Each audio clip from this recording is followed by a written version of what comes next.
Assalamualaikum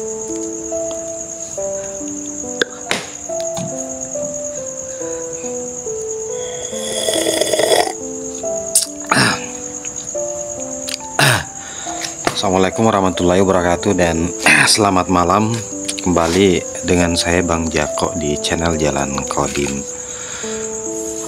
Sebelumnya saya udah menyinggung sedikit tentang karma ya.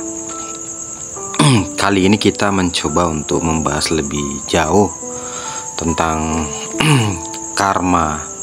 Sejatinya karma itu adalah hukum kausalitas sebenarnya ya. Dan memang yang bekerja di dunia ini itu sebenarnya tidak lepas dari yang namanya kausalitas itu. Jadi hukum kausalitas itu atau hukum sebab akibat itu adalah sesuatu yang mutlak ya, sesuatu yang menjadi dasar dari semua kejadian-kejadian itu ya. Makanya kemudian terkadang antara agama dengan sains itu kadang dipertentangkan, karena pertentangan itu kan didasari oleh hukum kausalitas itu. Jadi kalau di satu sisi sains selalu menekankan yang namanya proses kausalitas itu, tetapi dalam perspektif agama ya, yang mayoritas itu seolah-olah terkadang ada sebuah peristiwa itu tidak di kausalitasnya dihilangkan gitu. Artinya langsung dikatakan bahwa itu kehendak Allah, itu adalah kehendak Tuhan. Nah, ketika kita berbicara tanda kutip itu adalah kehendak Allah, otomatis kan kemudian ya menafikan yang namanya kausalitas itu. Ya, misalnya nih contoh peristiwa Mi'raj ya. Peristiwa Mi'raj kemudian dikatakan bahwa itu adalah kehendak Allah. Itu adalah sesuatu yang karena dikehendaki oleh Allah, jadi kemudian usaha kita untuk merasionalkan peristiwa itu atau mencari hukum kausalitas yang bekerja di dalamnya itu kemudian tertutupi ya.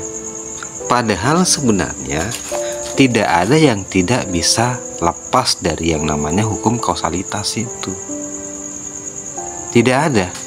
Yang ada adalah nalar kita, pengetahuan kita, akal kita belum sampai kepada hukum kausalitas dalam peristiwa-peristiwa tertentu, termasuk dalam proses Mi'raj ya. Mi'raj itu kan dinarasikan sebagai sebuah perjalanan yang menembus ruang dan waktu, yang dianggap sebagai sesuatu yang tidak masuk akal itu. Jadi kemudian kalau sains mau dilibatkan untuk menjawab fenomena Mi'raj itu kemudian dianggap tidak mampu. Itu dulu.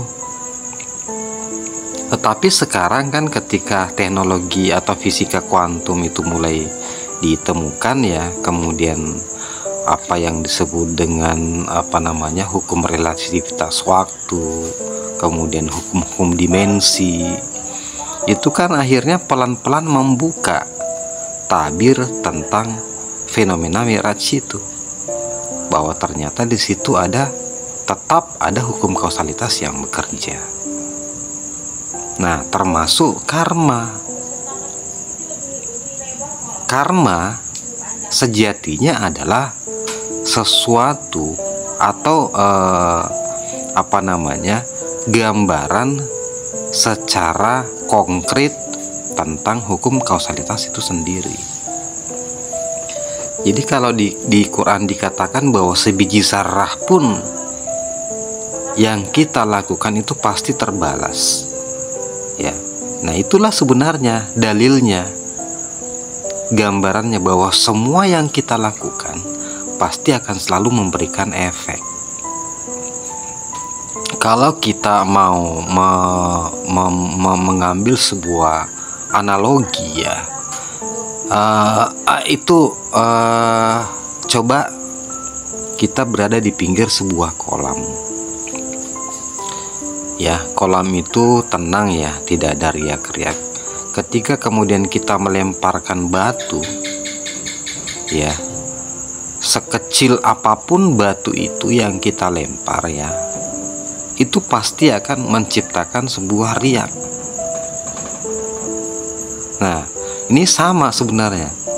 Alam semesta ini ibaratnya ini adalah sebuah, kita hidup dalam sebuah anggaplah ini semesta ini adalah sebuah kolam besar, ya. Kolam air yang sangat besar gitu. Dan manusia di dalamnya, ya, berbagai macam kehidupan, ya, makhluk, kita semua di dalamnya. Ketika kemudian kita menggerakkan tangan kita, itu kemudian menimbulkan efek di sekitarnya gitu, ya. Sama tadi analogi saya, ketika kita melempar sebuah atau sesuatu ke dalam kolam, itu kemudian menciptakan gelombang, ya. Karena pada dasarnya kan semuanya ini gelombang. Kalau untuk mengurai lebih detail tentang yang namanya kausalitas atau karma, itu adalah kita mencoba menggambarkan bahwa kita hidup dalam sebuah kolam besar, ya. Semua aktivitas kita, tingkah laku kita, ya, perkataan kita, itu semua adalah energi gerak yang kemudian mempengaruhi semesta ini. Jadi tidak ada satupun perbuatan kita, gerak kita, ucapan kita itu yang tidak berefek kepada semesta secara keseluruhan, gitu, ya. Jadi gambaran sederhananya seperti itu. Nah, karma terkadang kan identikan sebagai istilahnya sesuatu yang di luar dari hukum-hukum samawi gitu, ya, atau hukum misalnya dalam konsep Islam gitu, ya. Itu katanya kan istilahnya tidak mempercayai lah, ya. Tapi yang ada di situ adalah surga dan neraka. Surga dan neraka sebenarnya adalah kan sebuah sistem vanish and reward itu, ya. Itu adalah konsep vanish and reward gitu. Artinya dengan konsep itulah kemudian yang bisa memberikan sebuah kepuasan bagi manusia, bahwa ketika dia melakukan sebuah kebaikan, dia akan mendapat hadiah berupa surga gitu, ya. Nah, sebenarnya ini kan adalah sebuah konsep yang yang bisa memberikan atau mengatur sistem keteraturan sosial gitu. Karena memang untuk sebuah tindakan itu kan harus selalu ada sebuah sistem yang mengaturnya gitu, ya. Nah, jadi sebenarnya konsep surga dan neraka ini adalah sebuah sistem punishment and reward, ya, gitu. Jadi itu hal yang sangat normal dan sangat masuk akal itu, ya. Hanya saja kemudian terkadang kita terjebak pada sisi dogmatisnya gitu, ya. Dan kita menganggap itu sebagai sesuatu yang belum terbukti secara ilmiah, karena itu di surga dan neraka itu ditempatkan pada posisi yang tidak dalam jangkauan kita secara fisik gitu, sehingga untuk mempercayai skema surga dan neraka itu, ya, dia dimasukkan sebagai aturan atau sistem dalam agama, ya. Nah, Jadi keyakinan terhadap surga dan neraka itu sebenarnya bukan kita meyakininya sebagai sebuah sistem kausalitas, bukan sebagai sebuah sistem yang rasional ya, yang bisa diilmiahkan, tetapi dia lahir dari sebuah keyakinan terhadap sistem agama tadi ya. Nah, padahal sebenarnya ya, tanpa dengan sistem agama itu pun kita bisa memahami bahwa harus ada sistem vanis and reward dalam sebuah dalam kehidupan ini gitu ya. Karena itulah yang sebenarnya akan yang mengatur sistem itu dalam agar tetap terjadi sebuah keseimbangan gitu, atau equilibrium gitu. Nah, karena kan sebuah sistem itu ya, salah satu hal yang pasti atau harus ada dalam sebuah sistem itu adalah keseimbangan itu tadi. Nah, sebenarnya konsep surga dan neraka itu adalah sebuah konsep yang tetap menjaga keseimbangan itu. Nah, tetapi sebenarnya kalau kita lebih jauh mendalami, konsep surga dan neraka itu adalah sebuah konsep kausalitas ya. Nah, kemudian bagaimana mengkonkretkan konsep surga dan neraka itu ya, kalau selama ini kita menganggap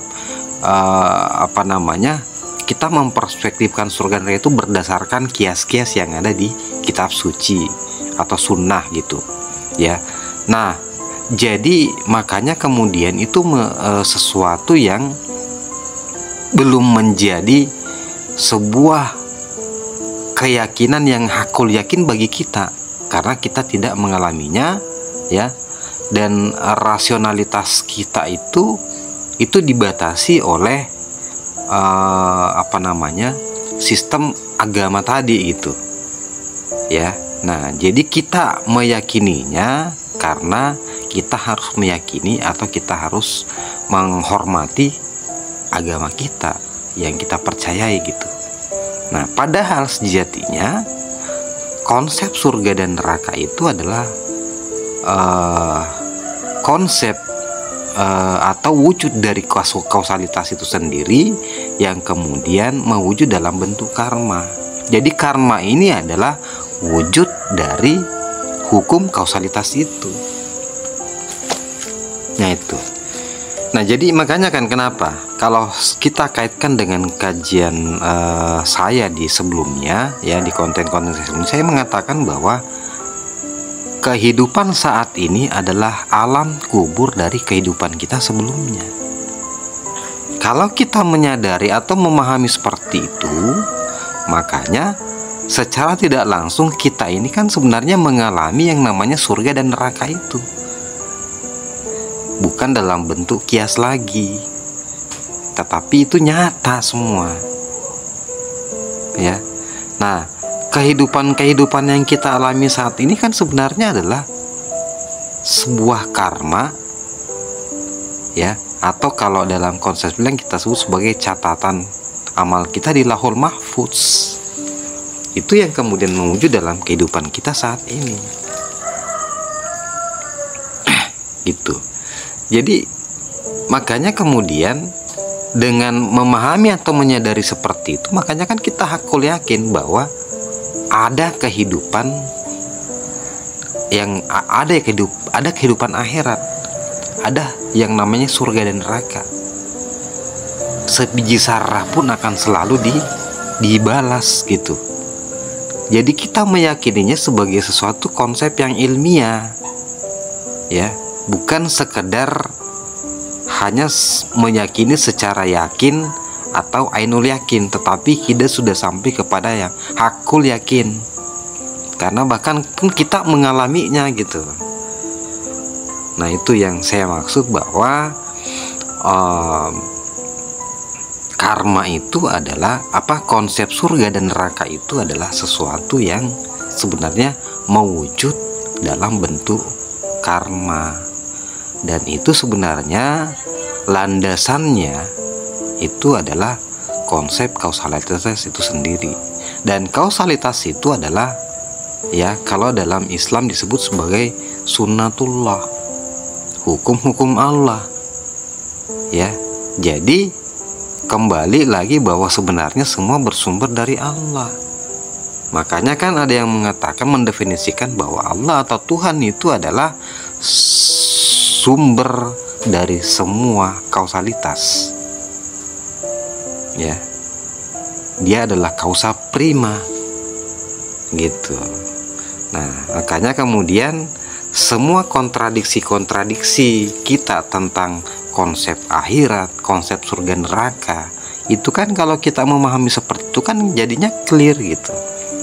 Ya, tidak bertentangan antara keyakinan konsep tentang kita beragama dan konsep kita tentang, atau pemahaman kita tentang sains, gitu. Ya, makanya kan kalau dikatakan bahwa sebenarnya agama itu adalah sesuatu yang ilmiah dan amalia.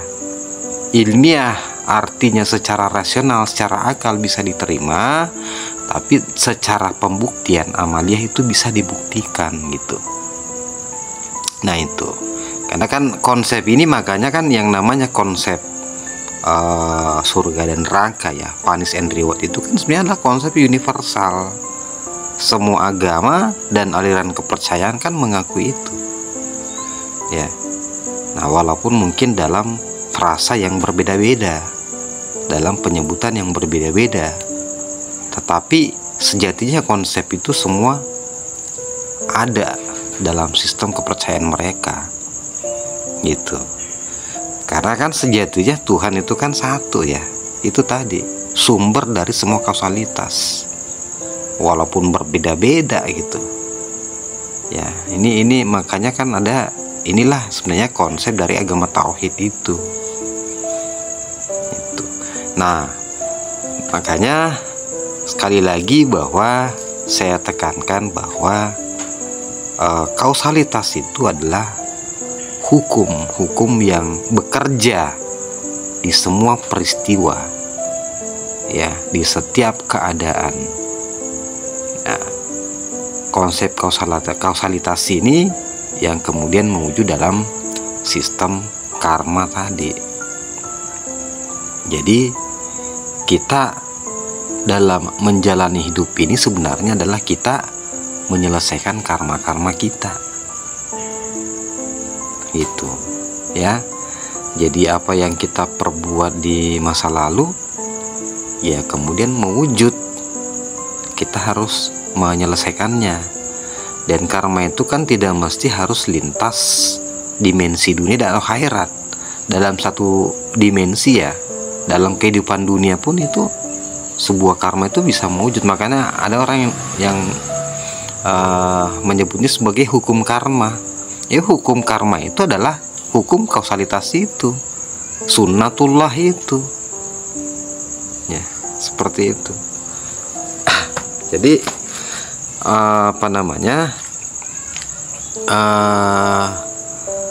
tidak ada yang kontradiksi sebenarnya, ya. Tidak ada yang yang saling bertolak belakang ketika kita memahaminya secara utuh, ya. Nah, itu. Jadi makanya salah satu ciri-ciri kita naik dimensi itu adalah pandangan kita kemudian bisa memahami kontradiksi-kontradiksi yang kita hadapi dalam kehidupan ini. Oke, bersama saya Bang Jako di channel Jalan Kodim, jalan menuju pencerahan, pembebasan, dan keabadian. Selamat malam. Assalamualaikum warahmatullahi wabarakatuh.